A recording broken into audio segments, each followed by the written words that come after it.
Aniya karon ang gahom sa pulong sa Diyos nga naglihok, sukad pa sa pagkatukod sa kalibutan. Gahom nga nagasulbad sa nagalinlaing matang sa problema sa kinabuhi sa tao. Nagsumpay sa nabugto nga kadugtungan sa matag higala, bisan diha sa sulod sa panimalay. Naghatag og paulay ngadto mga kapuyan o naghatag og nagawasan ngadtong ipang hasol sa gahom sa kagitnit. Kay mao kini ang pulong sa Dios nga nagalihok. Bisan gani ang pagbuhat sa tibok kabuhatan, sumala sa Hebrehanon 11:3. Nahimo ang tanang mabutang pinaagi sa pulong sa Dios. Dunay gisulti ni Apostol Pablo sa Roma 15:4. Bisan nun say gisulat kani adto, gisulat kini alang sa tong pagtuon, aron pinaagi sa pailob ug paglipay gikan sa mga kasulatan, makabaton unta kitag paglaom. Atong ipadayon ang atong pagtuon sa pulong sa Dios alang sa ikabulahan sa atong matag kinabuhi. Apan sa dili pa kita mo padayon ini, niya kita sa pagpaminaw sa mensahe nini nga awit.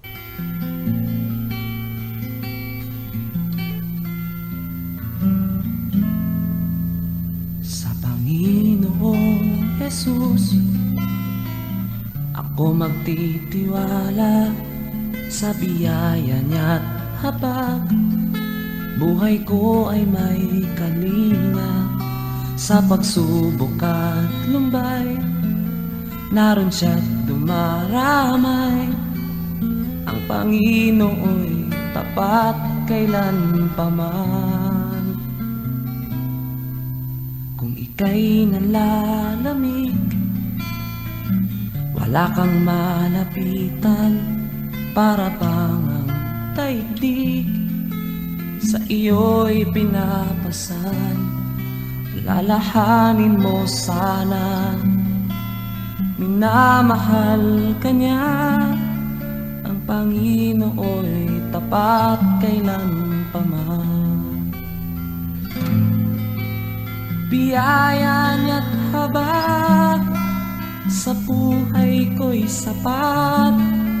Di man karapat-dapat, ako ay niligtas.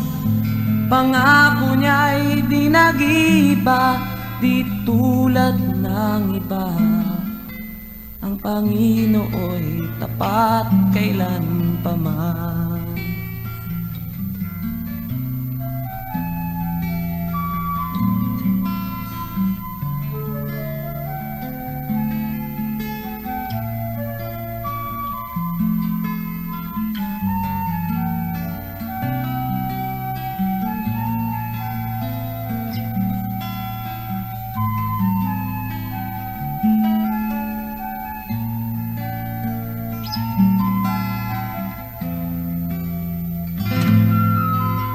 Biyaya niya't habag sa buhay ko'y sapat.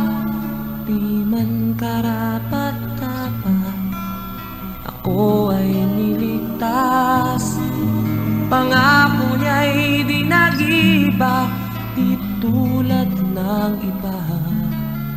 Ang Panginoo'y tapat kailan pa man. Biyaya niya't habag sa buhay ko'y sapat. Di man karapat-dapat, ako ay niligtas. Pangako niya'y di nag-iba, di tulad ng iba.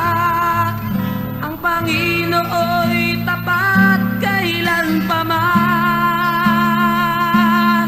Alalahanin mo sana, minamahal ka niya.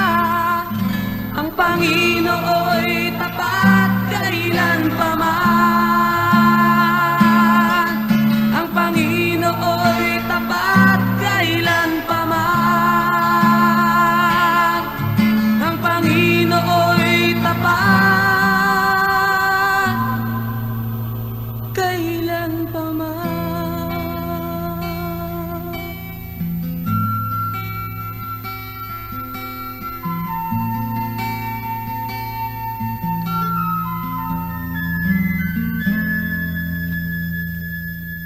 Maayong buntag sa tanan akong mga kaigsuunan o kahigalaan nga nagapaminaw ni ini nga tingog kini ang inyong higala o igsuon diya sa ngalan sa tungboy nga Dios nga mao si Ginoong Hesukristo.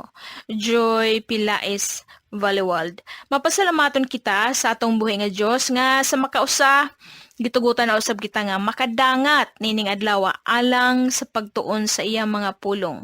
Kaya og kung ang atong yutanong lawas nagkinahanglan man og pagkaon aron nga makabaton kita og kusog, ang ato usab nga kalag ug espiritu nagkinahanglan og espirituhan ng pagkaon nga mao ang pulong sa Ginoo. Aron nga makabaton usab kita og kusog, batok sa mga pagtintal sa yawa ug batok sa mga pagsulay sa kinabuhi ug aron nga mamahimo kitang lig-on diya sa atong pagtuo ug relasyon ngadto sa Ginoo. Dalaygon ang ngalan sa atong buhay nga Dios. Alang sa atong pagtuon, ani kita karon sa libro sa Leviticus chapter 26. Leviticus 26. Ang mga saad ug mga pahimangno. Ug kung unsay atong ipugas, mauusab ang atong anihon. Ang Leviticus ikatulo kini nga libro sa daang tugon. Ug kining kapitulo 26 sa Leviticus usa kini siya sa pinaka-importanteng kapitulo sa Pentateuch o Torah. Ug kining gitawag nga Pentateuch sa pulo nga Griego o Torah sa pulo nga Hebrehanon mao kini ang hugpong sa pinakaunang 5 ka mga libro sa daang tugon nga mao ang Genesis, Exodus, Leviticus, Numero or Numbers o Deuteronomy. Genesis, Exodus, Leviticus, Numbers, and Deuteronomy. Ang mga Hebrehanon nga mga propita gigamit nila kini nga kapitulo 26 sa Leviticus sa kadaghan o ginatos-gatos nga higayon sa mga katuigan. Og ato usab nga makita dinhi sa Leviticus kapitulo 26 ang mga panalangin nga gisaad sa Ginoo og ang mga tunglo usab nga giandam alang sa mga Israelitas depende sa ilang pagsunod o pagdawat sa iyang mga sugo. Ang bersikulo 1 ngadto sa 2 dinhi sa Leviticus kapitulo 26 nagsummarize kini mahitungod sa nahiunang 4 ka mga sugo sa 10 Commandments nga ato usab nga makita dito sa libro sa Exodus kapitulo 20. So naa dito ang mga pagdili sa tanang matang sa idolatria nga gipahamtang tungod kay ang Ginoo Diyos siya nga gamhanan og balaan ug nga kinahanglan usab nga sundon jud ang adlaw sa igpapahulay. Ug dinhi sa bersikulo 3 ngadto sa 6 sa Leviticus kapitulo 26 ani adinhi gihisgutan ang tanan nga mga panalangin nga gisaad sa Ginoo. Pero ang mga panalangin ihatag sa Ginoo ngadto sa mga Israelitas depende kung mosunod ang mga Israelitas sa sugo ug mando sa Ginoo. Ug ang mga sugo sa Ginoo ngadto kanila mao ang nahisulat sa bersikulo 1 ug 2 dinhi sa Leviticus kapitulo 26. So, ang Ginoo magabubo sa iyang mga saad ug magatagbo ngadto sa mga Israelitas alang sa ilang mga gikinahanglan kung number 1. Sa bersikulo 1 nagaingon dinhi atong basahon. Dili kamo magbuhat alang kaninyo og mga Dios-Dios. Ni magpatindog kamo og larawan nga linilok, kun larawan nga bato. Ni magbutang kamo og bato nga sinilsilan diha sa inyong yuta aron magyukbo kamo niini. Kay ako mao si Jehova ang inyong Dios. Ang mga Israelitas gipahinumduman sa Ginoo nga kinahanglan buhaton ug sundon nila ang tanan nga gipahamtang nga kasuguan sa Dios. Ngadto kanila batok sa pagbuhat og mga larawan og Dios-Dios. Ang Ginoo nagamando ngadto kanila nga kinahanglan dili sila magbuhat og dili sila mag-ukit og mga Dios-Dios. Ug kung dili sila mosunod sa sugo sa Dios, aduna sila silot nga madawat. Ang Ginoo nagamando ngadto kanila og naghulat nga mosunod ug motuman sila sa iyang mga sugo. So ang Ginoo magabubo sa iyang mga saad og magatagbo ngadto sa mga Israelitas alang sa ilang gikinahanglan kung ang ikaduha balaanon nila ang adlaw igpapahulay og puloy-anan sa Ginoo o balay alampuanan. Masabaduman ka na o madomingo, kinahanglan nga atong respetuhon ang adlaw nga igpapahulay ug atong respetuhan ang balay alampuanan. Ang bersikulo 2 nagaingon, pagabantayan ninyo ang akong mga adlaw nga igpapahulay og magbaton kamo og kataha sa akong balaan nga puloy-anan. Ako mao si Jehova. Dinhi sa bersikulo 2, gitagaan og kabug-aton sa Ginoo ang pagbalaan sa adlaw nga igpapahulay ug sa pagbalaan sa balay alampuanan ug gitawag kini nato karon og simbahan o church o iglesia. Pero usa ka subo nga sitwasyon karon nga sa nagkahamubo na ang panahon nato karon ug nga nagkaduol na ang pagbalik sa Ginoo, naunsang kahimtang nga ang mga kasimbahanan karon nahimo na nga happy place. Happy place sa mga batanon o entertainment building, nahimo na nga lugar for rent para sa birthday party, lugar for rent para sa mga wedding anniversaries. Ang simbahan nahimo na nga fashion show building. Kada Domingo kay lagi naglumba ay kung kinsay na ay bag-o o stylish nga suot o besti o bag-o nga sapatos o bag-o nga cellphone ug nahimo na kining simbahan nga dating place sa mga batanon ug uban pa. Dili ba kini tinuod? Asa raman ang pagbalaan. Nawagtang na ang atong espirituhanon nga pangisip ug pagsabot sa lugar nga balay alampuanan ug sa pagbalaan niini nga dapit. Kay kuno lagi, sayang ang building ug kung dili gamiton sa bisan unsa nga mga programa o kalihukan nga kung tawagon kunuhay nga fellowship o bonding. Fellowship ug bonding alang sa mga tiyan ug unod. Ug base dinhi sa bersikulo 2 nga gusto sa Ginoo nga moduol kita sa balay alampuanan uban ang kahadlok ngadto kaniya, uban ang pagrespeto ug nga balaano nato ang maong dapit. Nawagtang ang atong kahadlok ug pagtahod sa presensya sa Ginoo sulod sa balay alampuanan nga mao ang gitawag nato karon nga simbahan.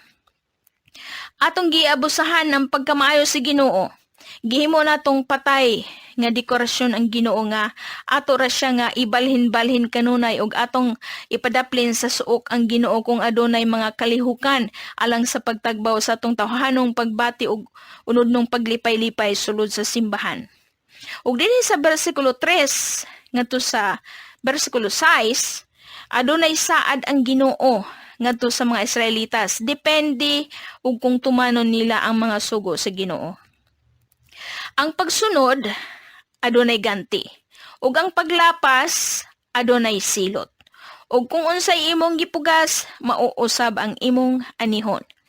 So dinhi sa bersikulo 3 ngadto sa 6, nagsulti ang Ginoo ngadto sa mga Israelitas nga nagingon siya, kung magalakaw kamo sa akong kabalauranan, ug pagabantayan ninyo ang akong mga sugo, ug pagabuhaton ninyo sila, bersikulo 4. Nan ako magahatag kaninyo sa mga ulan sa ilang panahon, ug ang yuta magahatag sa iyang mga abot, ug ang mga kahoy sa kapatagan magahatag sa ilang bunga, ug ang inyong paggiok magadangat kaninyo sa pagpamupo, ug ang pagpamupo magadangat sa tingpugas, ug ang magakaon kamo sa inyong tinapay sa pagkabusog, ug magapuyo kamo nga walay kadautan diha sa inyong yuta. Bersikulo 6. Ug magahatag ako og pakigdait diha sa yuta, ug magakatulog kamo og walay bisan kinsa nga magahadlok kaninyo, ug pagabuhaton ko ang pagkuha sa dautan nga mga mananap gikan sa inyong yuta, ug dili magalabay sa inyong kayutaan ang espada. So ang pagsunod sa mando ug sugo sa Ginoo magabunga kini ug mga panalangin sa tanang matang ug kadaugan batok sa mga kaaway ug anaa usab ang pag-atiman ug pagpanalipod sa Ginoo ug ang iyang pagtipig kanato batok sa tanang kadautan. Mao kana ang mga saad sa Ginoo kung mosunod kita sa iyang mga sugo. Ug nga kung unsay imong gipugas, mauusab ang imong anihon. Dito sa libro sa Deuteronomy, Kapitulo 11, versikulo 26 ngadto sa 28, nagsulti usab ang Ginoo nga nag-ingon, "Ania karon ako nagabutang sa atubangan ninyo niining adlaw sa panalangin ug sa tunglo." Ang panalangin kung pagapatalinghugan ninyo ang mga sugo ni Jehova nga inyong Dios nga akong ginatudlo kaninyo niining adlaw, ug ang tunglo kung kamo dili magpatalinghog sa mga sugo ni Jehova nga inyong Dios, kun dili mo tipas hinuon kamo gikan sa dalan nga ginasugo ko kaninyo nining adlaw, aron sa pagsunod sa lain nga mga Dios nga wala ninyo hiilhi. Ug dito usab sa unahan sa Deuteronomy chapter 30, Kapitulo 30, versikulo 15, gipaila sa Ginoo ang mga Israelitas ug kung unsa jud ang gusto nila. Nagaingon dito, "Tan-awa, gibutang ko karon sa atubangan mo ang kinabuhi ug ang kaayuhan, ug ang kamatayon ug ang kadautan."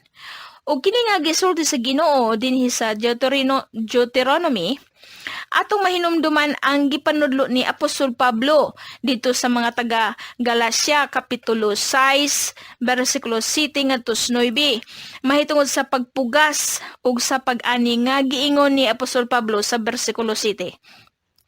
"Dili kamo magpalimbong, ang Dios dili arang matiawan. Kay bisan unsa ang ipugas sa tao, mauusab ka na ang iyang pagaanihon. Kay kadtong nagapugas alang sa iyang kaugalingong unod, gikan sa unod magaani sa pagkadaot. Apan kadtong nagapugas alang sa espiritu, gikan sa espiritu magaani og kinabuhi nga walay katapusan. Dili unta kita magakakapoy sa pagbuhat sa maayo, kay sa iyang panahon magaani kita kung kita dili magakaluya."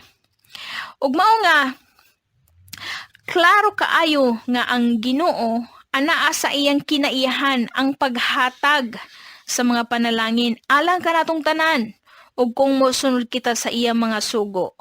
Apan aduna usab silot ug kung masupilon kita batok kaniya. Klaro kaayo ang balaod sa pagpugas ug sa pag-ani o sa silot ug ganti. Mga igsoon ko og higala, unsa man ang imong pilion karon. Tinuod nga mas pabor kita sa kinabuhi nga puno sa kalinaw ug kadagaya. Busa, pilion nato ang pagsunod sa mga sugo sa Dios nga balaan. Kitang tanan adunay kapakyasan ug kitang tanan mga makasasala ug walay bisan usa ka nato nga matarong. Sumala dito sa gisulti ni Apostol Pablo sa libro sa Roma Kapitulo 3 versikulo 10. Mga igsoon ko ug higala, gihatagan kita sa Ginoo sa kagawasan sa pagpili sa atong gusto. Pero kinahanglan nga andam kitang mudawat sa mga silot nga maoy atong maani sa atong paglapas ug sa atong pagsalikway sa iyang mga sugo. Ug nga tungod niini, wala kitay katakos nga musukna sa Ginoo taliwala sa mga pagsulay o problema, ug wala kitay katakos nga mobasol sa Ginoo sa adlaw nga kita iyang pagasilutan. Hinumdumi nga ang trabaho sa yawa mao ang pagpabuta kanimo ug pagpabungol ug ang pagpabulok kanimo aron nga dili ikaw makasabot sa pulong sa Dios ug aron nga dili ikaw mosunod sa mga sugo sa Dios. Ang trabaho sa yawa mao ang paglingla kanato pinaagi sa mga butang nga makatagbaw sa atong pananaw ug unod aron nga mahilayo kita sa Ginoo. Ug mao nga dito sa unahan nga bahin sa Leviticus Kapitulo 26 sugod sa versikulo 14, gisultian sa Ginoo ang mga Israelitas nga ang paglapas ug ang dili pagsugod sa iyang mga sugo magadala kini og kasakit ug mga balatian ug kapildihan batok sa kaaway ug mga kadautan sa tanang bahin sa kinabuhi hangtod nga makamata sila sa ilang mga sayop ug sala. Ug kung ang mga Israelitas mapakyas sila sa pagpaminaw sa pahimatngon sa Ginoo, pun-an sa Ginoo ang ilang kadaot. Mao nga tungod kay gihatagan man kita og kagawasan sa Ginoo sa pagpili kung unsay atong gusto nga buhaton, tugutan usab kita sa Ginoo nga makasinati kita sa resulta sa atong pagpili. Silot ba hinuon kana o ganti ba hinuon? Ug kung ganti kana, mamahimog kining resulta nga daghan nga mga panalangin ug kadagaya ug uban ang kalinaw. Ug kung silot kana, mamahimo usab nga mga pag-antos ug kasakit ug balatian ug kamatayon ba hinuon. Ug kung dako ang atong kalapasan, dako usab ang silot nga atong madawat. Ug kung magsige lang kita og palibong-libong sa sugo sa Ginoo, punan usab niya ang atong mga pag-antos hangtod nga makamata kita. Maigsoon ko og higala, likaya nato ang pagtamay sa balaod ug mando sa Ginoo pinaagi sa pagbiay-biay sa iyang mga pulong ug pinaagi sa pagbiay-biay sa mga tawo nga nagkugi sa pagsangyaw sa iyang mga pulong. Likaya nato ang pagdumot sa hukom nga giandam sa Ginoo alang sa mga masupilon ug mga supak-supakon. Likaya nato ang pagbungkag ug paglapas sa pakigsaad o kasuguan sa Ginoo nga iyang gipahamtang nga mao ang kasuguan nga atong makita dito sa Exodus Kapitulo 20 nga mao ang napulo ka kasugot or 10 commandments. Hinaot nga magmatngon kita diha sa atong paghatag ug pagtagad ug pagsabot nga ug kung unsay atong ipugas mauusab ang atong anihon. Pilion nato ang pagsunod ug pagsugot sa mga sugo sa Ginoo ug kinahanglan nga atong balaanon kung unsa toy gisugo sa Ginoo. Balaanon nato ang iyang balay alampuanan, balaanon nato ang adlaw sa igpapahulay. Ato kanang buhaton, lisod man buhaton to kay makasasala man kita, ado naman kita kapakyasan, pero anaa ang Ginoo kanunay, andam siya nga mutabang kanato. Dalaygon ang ngalan sa tong buhay nga Dios. Magampo kita, gamhanan ug labing balaan nga Dios Amahan, sa ngalan nimo Ginoong Hesukristo. Dios, ikaw sa tanang butang ug sa tanan nga adunay gininhawa sa langit ug sa yuta. Pasaylo kami sa among mga kalapasan ug hugasi kami sa imong hamiling dugo nga giulan nimo dito sa krus sa Kalbaryo. Ginoong Hesus, tabangi kami nga makabaton kami og respeto sa imong ngalan, respeto sa adlaw igpapahulay ug respeto sa dapit nga among gigahin alang sa imong presensya nga mao ang balay alampuanan o simbahan ug nga mo respeto kami sa imong mga sugo pinaagi sa pagsunod niini. Ug sa makausa akong gihangyo ang gamhanan nimo mga hikap ngadto sa mga kaigsuonan o kahigalaan nga naminaw karon nga nagkinahanglan sa kaayuhan gikan sa balatian ug kagawasan gikan sa sala ug kahupayan gikan sa kasub-anan. Ipasinati ngadto kanila Ginoong Hesus ang imong presensya ug gahom. In the mighty name of Jesus Christ, dawata ang tubag. Salamat Ginoong Hesukristo. Dalaygon sa nga tanan ang imong ngalan. Ang imong ngalan lamang mahimaya. Amen ug amen. So turn your eyes upon Jesus. Look full in His wonderful face, and the things of earth will grow strangely dim in the light of His glory. Mga kaigalaan o mga kaigsuonan, alang kaninyo nga walay higop pang kaibado kung hain kita niini na nagapagawas sa mensahe ang among dapit God's Miracle Revival Center San Agustin, Tomas sa Leyte.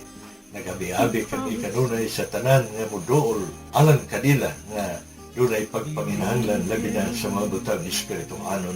Dugang paniana ang atong kinabuhi samtang nagpadayon pa usap. Ato kining paimuslan kay dunay mga maayong butang na ato ng nasinati sa atong kinabuhi kung ato kining gipagawas nga na kaninyo sa mga butang nga gikinahanglan na atong mabatunan dinhi sa atong gitanon na kinabuhi. Maayong buntag kay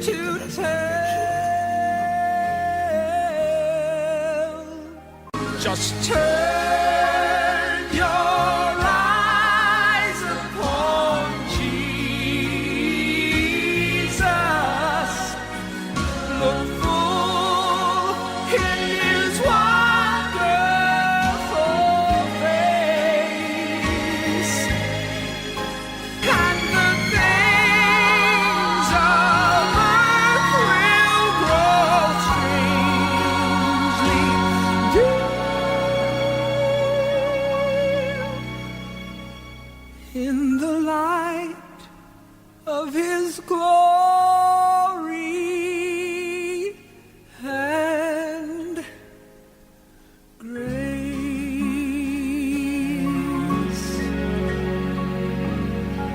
Jesus.